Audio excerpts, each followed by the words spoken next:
Why no one could explain the Dyatlov Pass incident. The air on Khalat Siakal, dead mountain in the Mansi tongue, is a breath held in a frozen lung. It is 1959. Deep in the northern Urals, a land of ancient, unforgiving silence, 9 experienced Soviet hikers embarked upon an expedition that would etch itself into the darkest corners of human mystery. They never returned. Their fate, scattered across the desolate slopes, became the Dyatlov Pass incident, a name synonymous with baffling horror, where the evidence defied explanation and the questions lingered like the mountain's perpetual chill. Decades have passed, investigations have come and gone, theories have flared and faded, yet the core enigma persists. Why has no one ever truly explained what happened on that remote, snowbound peak? This is not a tale of simple misadventure. This is a forensic examination of a scene that screamed of inexplicable terror, a collection of facts that refuse to align, leaving only a lingering dread and the whisper of something truly anomalous. We delve now into the precise, chilling details that continue to torment those who seek understanding. The journey began with optimism, with the robust camaraderie of youth and expertise. Igor Dyatlov, a 23-year-old engineering student, led a group of 8 other seasoned trekkers, students and graduates from the Ural Polytechnic Institute.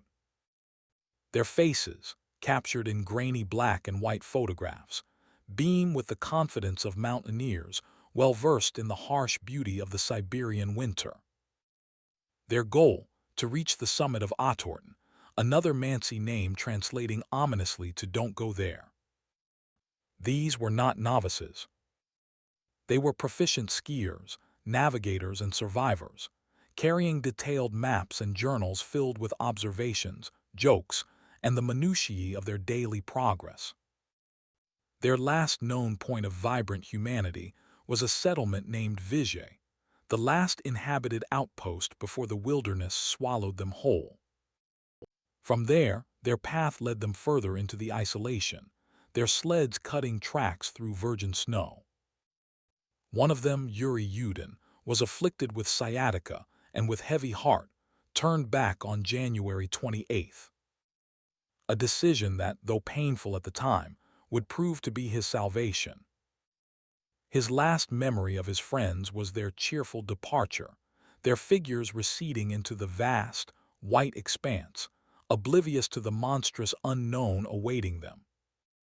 Days bled into weeks.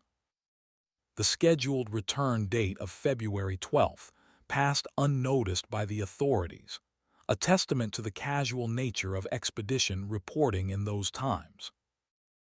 Only when Igor Dyatlov's sports club requested a search on February 20th did the first tendrils of concern begin to tighten. A small search party of students initially quickly escalated to military and civilian aircraft, soldiers and volunteers, sweeping the formidable terrain. The silence from the mountain had become too heavy to ignore.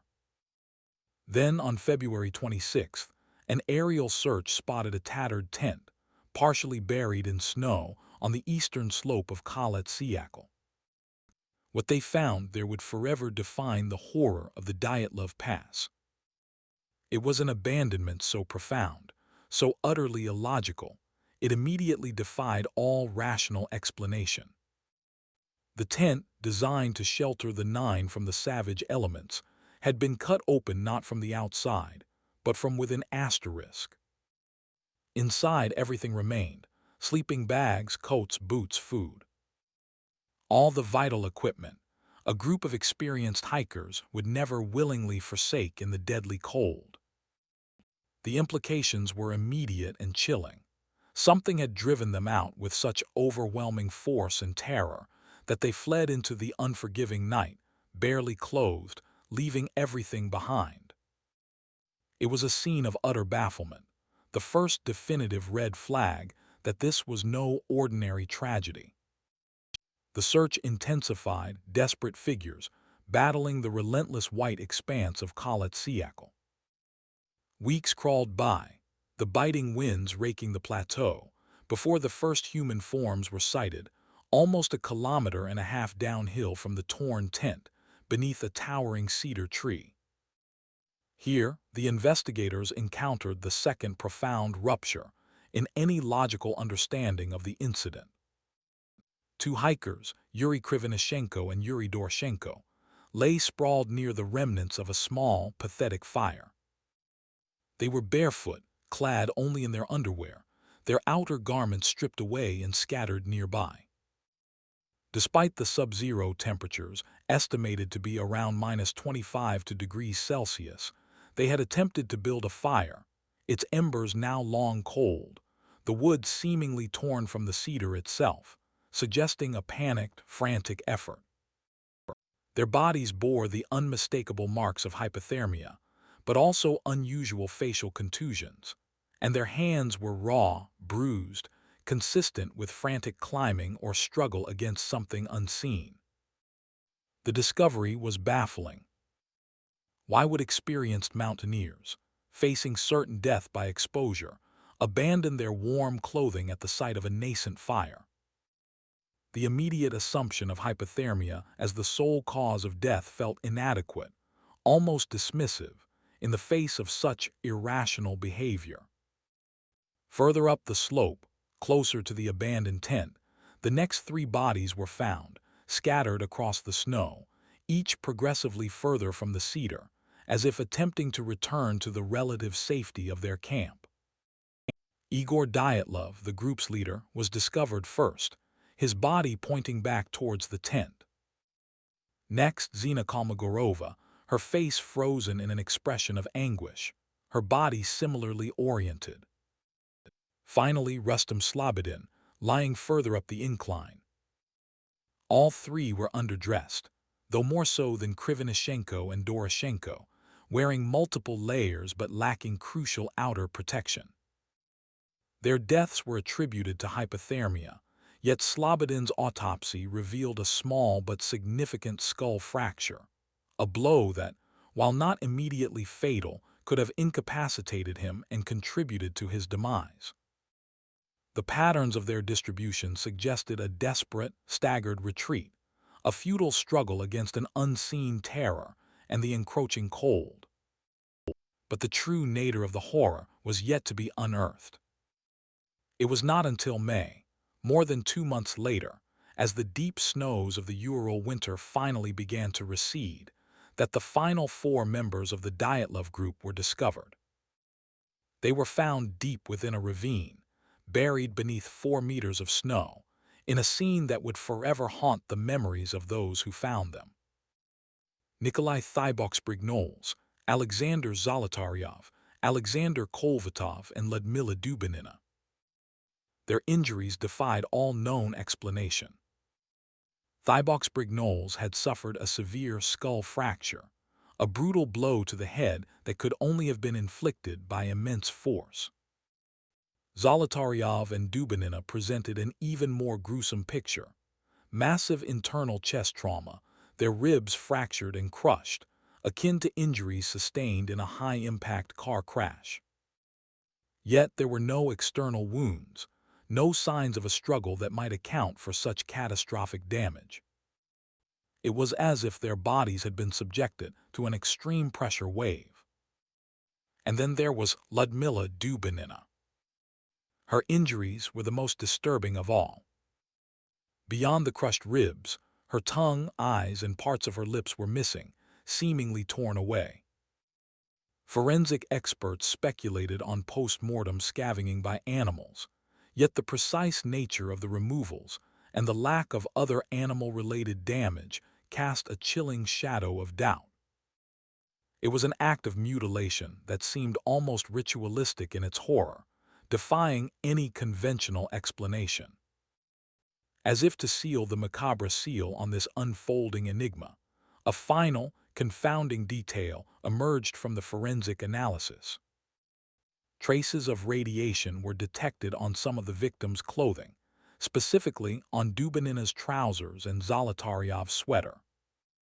This was an utterly unexpected and profoundly disturbing anomaly, a silent, unseen variable in an already impossibly complex equation, pushing the boundaries of the investigation beyond the realm of mere mountain tragedy into something far more sinister and inexplicable. The scene on Dead Mountain was not merely a tragedy. It was a tableau of utter bafflement, a frozen snapshot of an encounter with something so terrifying, so utterly overwhelming, that it had driven 9 experienced hikers to their grotesque ends, leaving behind only questions and the chilling silence of the wind. The academic's frantic scrawls, translated from obsessive notes into a sprawling web of connections, became Thorne's reluctant guide. Aris's intellect, though teetering on the precipice of madness, had traced the faint, almost imperceptible threads of an organization that permeated the city like a creeping disease. Thorne found himself navigating the city's underbelly, not with the usual certainty of a detective, but with the uneasy trepidation of an explorer entering a hidden labyrinth. The fringes were not the expected back alleys or smoky dens. They were the hushed whispers in opulent galleries, the subtle iconography woven into corporate logos, the peculiar cadence of certain official statements. Thorne followed the money, the power, the peculiar confluence of ancient lore and modern influence. He saw the city's veins now, not as infrastructure, but as a circulatory system for something vast and insatiably hungry. The grand old buildings, once symbols of civic pride, now felt like calcified bones, their windows blank, unblinking eyes. Every shadowed alley seemed to hold a breath, every distant siren a lament, every gust of wind through a forgotten square a silent, insidious beat. The city, once a vibrant organism, had transformed, revealing itself as a malignant entity, pulsating with a hidden purpose he was only just beginning to comprehend. The air itself grew thick with unspoken secrets, each breath a swallow of impending dread. His investigation, once a methodical pursuit of fact, had curdled into a paranoid descent. The subtle shifts began first. A car idling too long down the street, a face glimpsed in a reflection, vanishing when he turned. Then came the veiled warnings, an anonymous call with a static-laced threat, a message left on his desk, not written, but drawn asterisk, a chilling echo of the esoteric symbols from the cold cases. The threats escalated. A near miss with a delivery truck whose brakes mysteriously failed. A blackout in his apartment, followed by the chilling sensation of a presence in the dark. He was no longer just investigating, he was being hunted. The cult's tendrils, far from being confined to the esoteric, reached into the very fabric of his everyday life, twisting it into a distorted reflection of their pervasive control.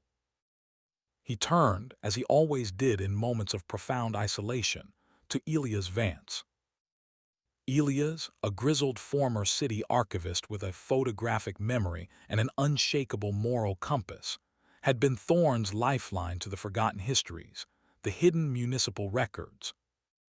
He had a way of unearthing connections no one else bothered to see, a quiet defiance that Thorne admired. That night, Thorne found himself at Elias' dimly lit apartment, the air thick with pipe smoke and forgotten paper. He laid out the latest cryptic symbol, the escalation of threats, the chilling sense of the city closing in. Elias listened, his face etched with familiar concern, his fingers tracing patterns on a dusty map.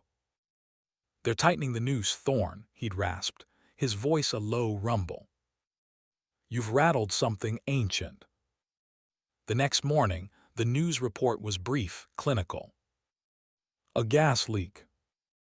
An explosion. Elias Vance's apartment building. No survivors. Thorne felt a cold fist clench in his stomach, not just from grief, but from a terrifying surge of understanding. This wasn't a warning, it was a declaration. They were eliminating his anchors, severing his connections, stripping him bare.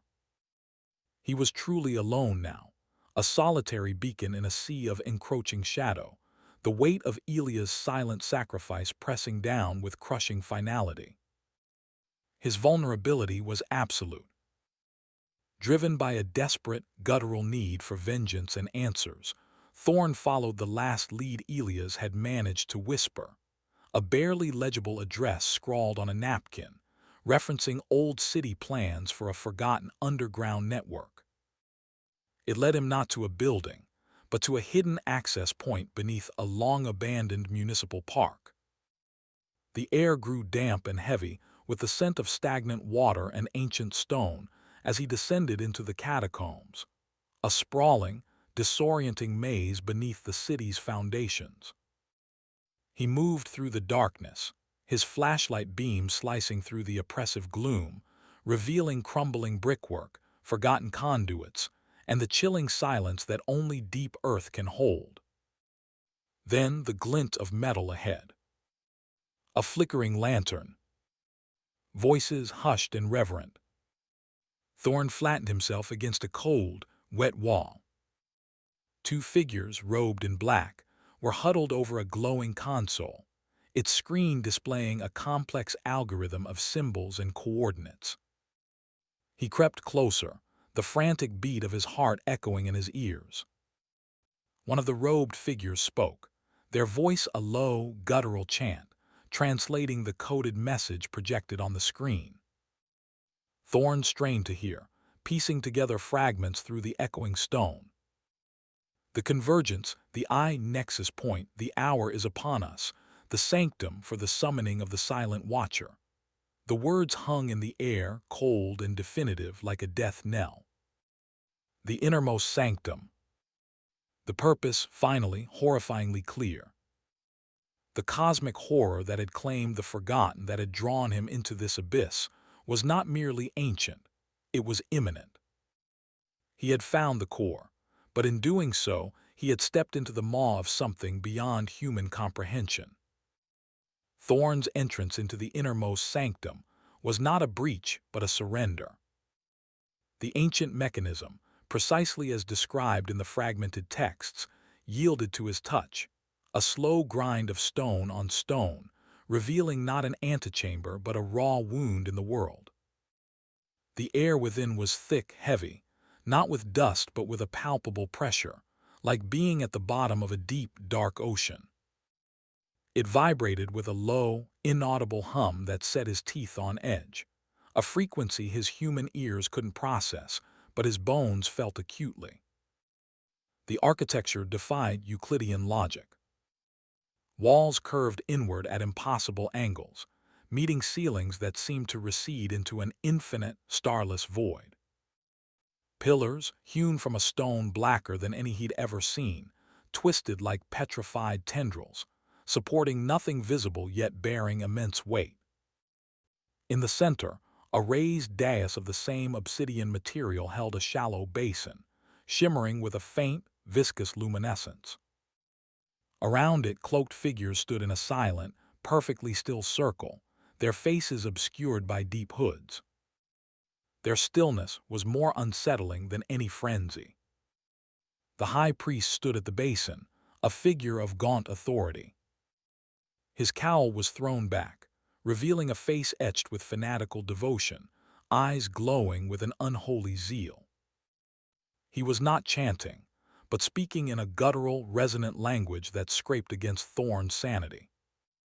The words were not just sounds, they were vibrations that seemed to warp the very light in the chamber. And then Thorn saw it. In the shimmering basin, the water began to churn, not from any physical disturbance, but from an internal, impossible motion. From its depths, forms began to coalesce, not solid, not liquid, but a shifting tapestry of impossible geometry. Tendrils of shadow and light, simultaneously ephemeral and overwhelmingly physical, began to snake upwards. It was like watching a flaw in reality propagate, a tear opening where the familiar world ended and an alien void began. A cold, profound indifference emanated from it, a presence so vast it rendered human terror insignificant. Thorne's mind, accustomed to the logical progression of clues and deductions, buckled under the weight of this non-Euclidean reality. His internal monologue, usually precise, dissolved into a frantic whisper. This is not real. This cannot be real, but his eyes, wide and unblinking, assured him it was. The high priest raised his arms, his voice swelling, and the cultists around the dais finally moved, a synchronized, unnerving sway, their hushed murmurs rising to a discordant chorus. The tendrils of shadow and light in the basin pulsed, growing larger, more defined, yet still utterly incomprehensible. Thorne glimpsed forms that were simultaneously spheres and cubes, patterns that shifted faster than his brain could register, colors that didn't exist on any spectrum. He was seeing the silent watcher asterisk, or at least its herald, and the sheer cosmic apathy radiating from it was a horror more absolute than any monster. It was not malevolent. It was merely observing, and in that observation, worlds could be unmade. A scream tore at Thorne's throat, but it was silent, trapped by the crushing pressure in the chamber. This was not a physical threat he could punch or shoot. This was an assault on existence itself. With a primal, desperate surge, he knew he had to act. He had no plan, no weapon against this, only the raw instinct to stop the tear in reality from fully opening. His eyes darted, seeking any weakness, anything human, anything tangible amidst the creeping alienness.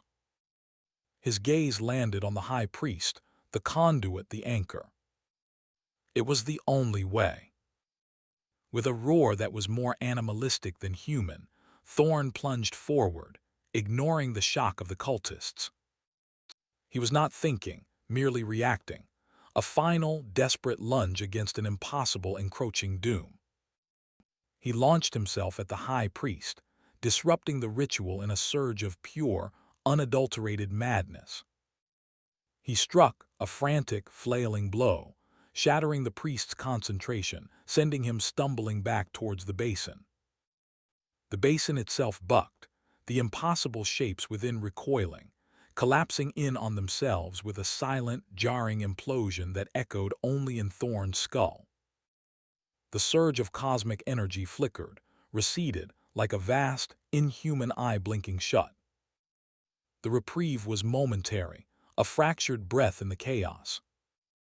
The entity had not been fully summoned.